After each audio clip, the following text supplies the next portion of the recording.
뭣도 모른다고. 당신 사람 잘못 봤어. 나 아니야. 그러려고? 아니지. He was the most depraved mob boss in Japan. Every day he would bring another man's wife back to his place, lock her in the bathroom, and torture her until she died. Because of how much power he held, the police could never touch him. But one evening after finishing his usual business, he suddenly received a strange phone call.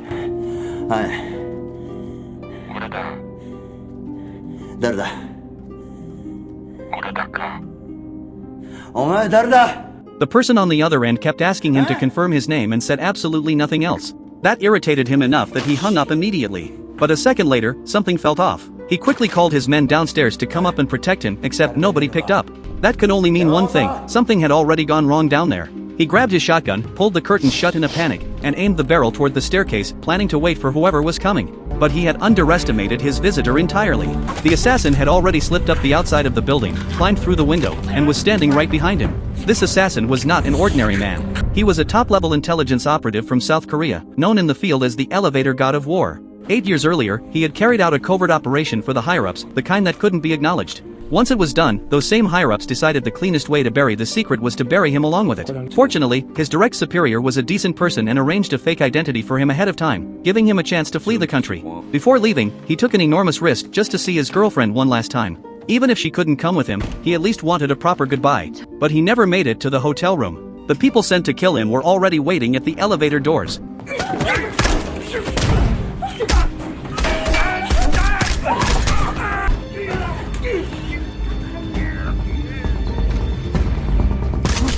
After dealing with the hitmen at the elevator, he made the decision to protect her by ending things between them right there. He broke up with her on the spot and fled to Japan alone. There he went back to doing what he knew, working as a fixer for wealthy clients who needed problems solved quietly. The mob boss he had just killed was supposed to be his final job. He was past 50 now, had saved more than enough to live out the rest of his life comfortably, and had no reason to keep walking this kind of edge. He planned to take his money to Panama and spend his retirement in peace. But the day before he was set to leave, he received a call.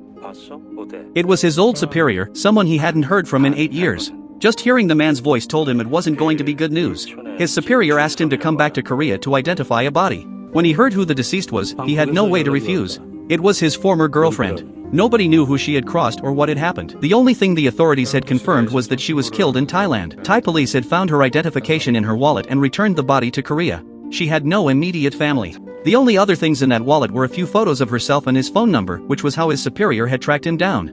It was only then that he learned she had been living in Thailand all these years and that she had a child. Based on the girl's age, there was a real possibility the child was his. He went directly to his superior to find out, and his superior confirmed it. What had happened was this: shortly after he fled to Japan, she had gone to his superior and told him she was pregnant with his child. The superior gave her two options. The first was to tell her where he was, but the child might not survive what came next. The second was to leave Korea immediately, take the child, and disappear somewhere far away. She chose the second option and went to Thailand on her own. Now she was dead, killed for reasons that hadn't been fully determined. And the girl had gone missing in Thailand. Police had found no trace of her. He couldn't sit still after hearing this. He had to go to Thailand immediately to get justice for his former girlfriend and to find his daughter. But before he could even get on a plane, his assistant in Japan called him with 3 words: "We have trouble." The mob boss he had killed had a younger brother. And the younger brother was even worse. Where the older one specialized in torturing women, this one exclusively enjoyed killing men, and the way he did it was very specific. When he saw his brother's body, he reached a point of fury that left no room for anything except revenge. His men had already tracked down and captured the assistant. What followed showed exactly what kind of person he was. That was where his nickname came from, the fair-faced butcher. His real name was Li Zichang. From that point on, he had one objective: find the man responsible for his brother's death and kill everyone connected to him.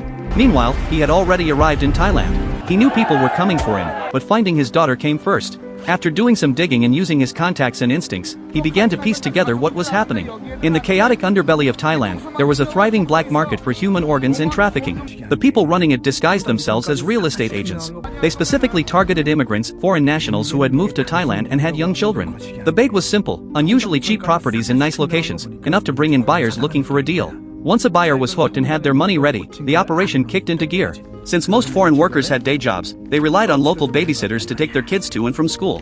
Local babysitters were cheap and easy to find, and almost everyone hired them, which was exactly the opening these people needed. They would pay the babysitter to hand over the child, then contact the parents claiming it was a kidnapping. The parents would come to pay, and the moment the money changed hands, they were killed. The organs were then harvested and sold, stripping the last remaining value from the victims. That was exactly what had happened to his former girlfriend. But what had happened to the girl?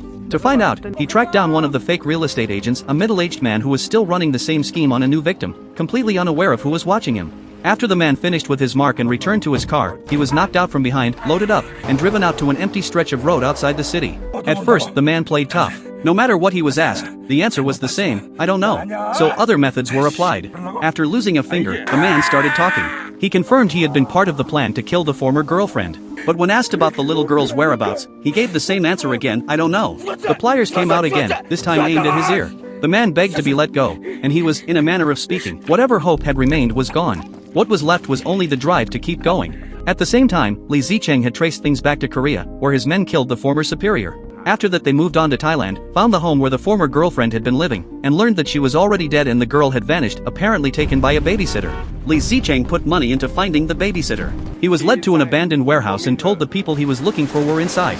But when he went in, the warehouse was empty. No babysitter. No girl. He had been set up.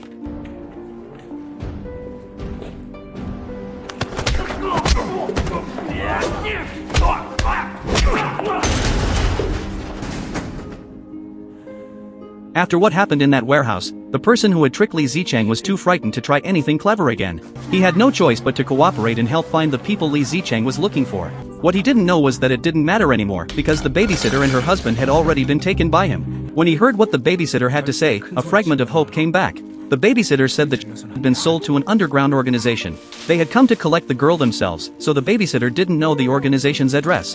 Through contacts he reached out to, he learned this organization was far more dangerous than anything he had encountered so far. They controlled roughly 80% of Thailand's drug trade and ran a trafficking operation that was particularly ruthless. Korean were especially valued because their organs fetched higher prices than those of local. He had no time to waste. A contact arranged for him to meet someone that same night, a Korean national who went by the name Sister Kim.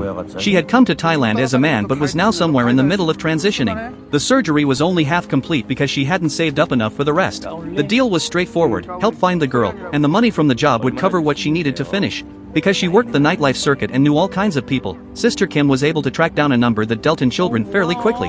The two of them posed as buyers and arranged a meeting. When the contact heard they were interested in purchasing, he led them straight to a car and took them to a hotel. When the door opened, both of them went silent. The room held more than 10 children, but his daughter wasn't among them. He had Sister Kim tell the seller that they specifically wanted a Korean. The seller said he did have one, but that had already been reserved by another buyer. If they really wanted one, he could get another by the end of that day. Any other client might have said yes, but he was certain the reserved was his daughter. He asked to see the girl, but she had already been moved elsewhere. He offered to pay 3 times the asking price to cut in line, but the seller caught something in his expression that didn't sit right. He shut the room door and started pushing them out. He wasn't about to give up the only lead he had. He turned back, kicked the door open, and asked the children in the room if any of them had seen the girl in the photo he was holding. A boy stood up slowly and said he had even spoken to her, but she had already been taken away for surgery. He didn't understand at first. Surgery? What kind of surgery? When he lifted the boy's shirt, he understood everything immediately. These were not being used once. He asked where the surgery was being performed. The boy could only remember one thing about the place: there was a football field there, and lots of new footballs. He told Sister Kim to take all the children and get out, but the children had been through too much. The moment someone said to leave the room, they all pressed themselves into the corners and wouldn't move. And before anything could be resolved, the seller's men came back. Sister Kim tried to act casual and pretend she was just passing through. The man pressed a gun directly against her throat.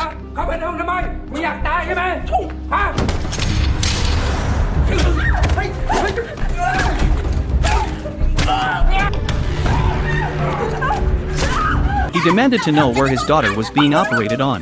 The seller stalled and wouldn't say. Just as he was about to finish the man off, the boy in the room suddenly shouted a name, Langya. It was clearly the name of the location. He grabbed the boy and was heading for the door when a scream came from the end of the hallway. One of the seller's men collapsed with something through his stomach. Lee Zicheng had arrived. He told Sister Kim to take the boy and leave. He pulled a knife from one of the fallen men and went straight at Lee Zicheng. The two were evenly matched. Going blow for blow wasn't going to work, his daughter was running out of time. He found the right moment, threw Lee Zicheng out of the room, locked the door behind him, broke the window, and jumped out. By the time Lee Zicheng broke the door open, the room was empty. Meanwhile, Sister Kim was carrying the boy through the hotel when police stopped her and arrested her on suspicion of being a trafficker. The police had been watching that hotel for some time. The confrontation upstairs had forced them to move in early. At least all the children trapped in the room were freed. But the disruption enraged the head of the underground organization. He blamed both of them for the police raid and put out the order to have them found and eliminated. In the holding cell, Sister Kim took a beating from the other inmates and couldn't take it anymore. To get out of the general population, she told the authorities everything, including the plan to go to Langya and rescue the girl. The police chief recognized the severity of what was about to happen and immediately ordered special forces to mobilize. After asking around through several channels, he had pinned down a general location for Langya. Li Zicheng had also figured out that the girl's rescue would happen there, so he went to a weapons shop not to buy anything, but to get the location out of the owner. The shop was connected to the underground organization. He did what was necessary, got the information he came for, and left with a bag full of firearms and ammunition. He drove out toward the Langya area. The problem was it was embedded inside a residential neighborhood, and without knowing the exact building, he couldn't move in. Then he noticed some children nearby kicking a football. He remembered what the boy had said. He pulled out $100 and asked one of the kids where the ball had come from. The kid said his father had given it to him. His father worked in a building nearby making footballs.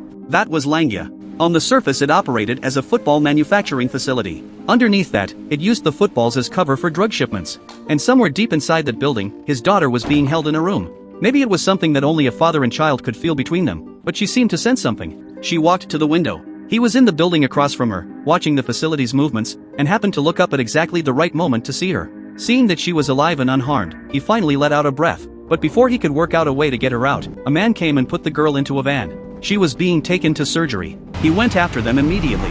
He was nearly on top of the vehicle when Li Zicheng appeared from the side on a motorized three-wheeler, opening fire. Under that kind of firepower, he had no choice but to drop back and drive defensively. By the time he shook Li Zicheng, he looked ahead and found a police roadblock with fully armed officers waiting for him, trapped from both sides. He floored the accelerator and drove straight into the police vehicles.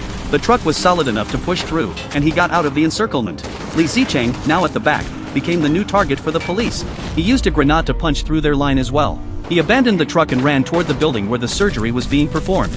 Li Zicheng tried to follow, but the Special Forces unit had arrived. Inside the operating room, the surgeon heard the commotion outside and began moving faster. But he wasn't fast enough. The door came open before the procedure could be completed, and the surgeon was shot. His daughter was saved. But the anesthesia hadn't worn off, so he carried her to somewhere safe, cleaned her up, and called Sister Kim. She had been released from custody by then. He asked her to come watch the girl for a short while so he could arrange transport out of Thailand. But after everything she had been through, Sister Kim wanted nothing more to do with him. He was on his own. He took the girl to buy new clothes and got her a doll. She said nothing the entire time, just stared at him with stiff, blank eyes. He moved them both to a better hotel and called in a pediatrician. The examination came back clear. He asked the doctor to stay with her for 10 minutes. He had urgent business outside. After some persuading, the doctor agreed.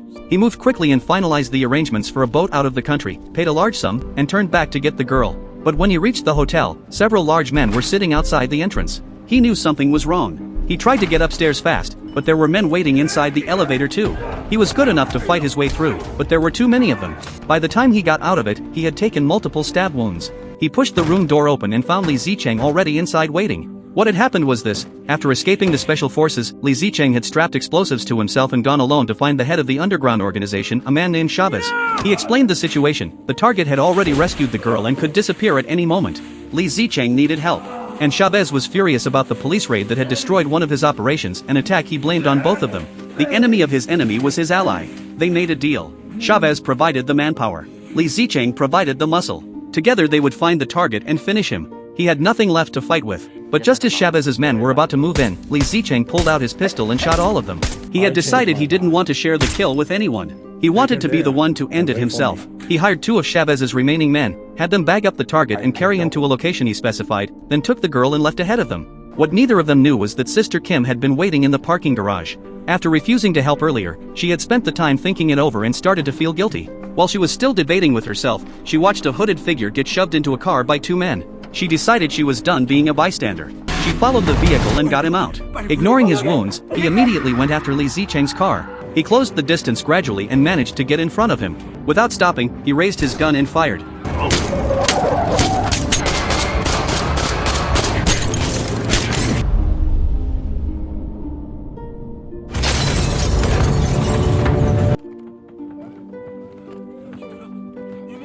The moment he heard her, his focus broke, and that was the opening Li Zicheng needed.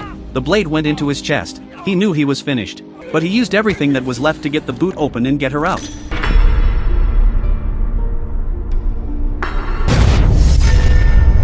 An explosion followed. When it cleared, he came to first and immediately checked on the girl. The boot had shielded her. She appeared physically unharmed. Sister Kim arrived at that point, took the girl from his arms, and carried her quickly away from the car. Li Zicheng struck from behind again. He was in no condition to resist. He let it happen. He watched until he was certain the girl was clear of the car and in safe hands. Only then did he release the last grenade he had been holding.